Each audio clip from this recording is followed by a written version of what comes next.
রথের মেলায় যাব না সেটা কখনো হয়? তো রেডি হয়ে রিক্সা করে চলে গেলাম, মা আর ছেলে তো গিয়ে দাঁড়িয়ে আছি মল্লিক ফটকে। তো রিয়া আর রাইও চলে এসেছে, তো সবাই মিলে একসাথে ঢুকে পড়লাম রথের মেলায়। সরসদনে বসেছে, 18 তারিখ পর্যন্ত আছে এখনও মেলাটা। তো প্রথমে তো ঢুকেই রাইডে চলে গেছিলাম। এবার রায়ু তো অনেকটা ছোট, ওকে নিয়ে তো কোনো রাইডে সেভাবে চাপতেও পারবো না। তো আমরা ট্রেনটাতে চেপেছিলাম, আমি লাড্ডু সবাই মিলে আমরা চেপেছিলাম। তো খুব মজা করলাম ওতে বসে, রায়ুর ফার্স্ট টাইম, ও খুব এনজয় করেছে। তো এখানে লাড্ডু আর রিয়া ফাটালো বেলুন, তো লাড্ডু এই সুতোটা পেয়েছিল। তো এখানে রায়ু খেলনা কিনে নিয়েছে, খেলনা কিনে ওখানে খেলতে শুরু করে দিয়েছে। তারপরে এবছর সরস্বতনের মেলায় এক্সিবিশন হয়েছে, তো ওখানটাও খুব সুন্দর সুন্দর জিনিস বিক্রি হচ্ছে।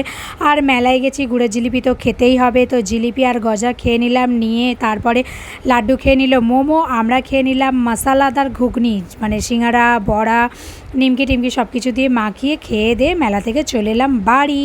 দেখা হচ্ছে পরে সর্ষে, টাটা।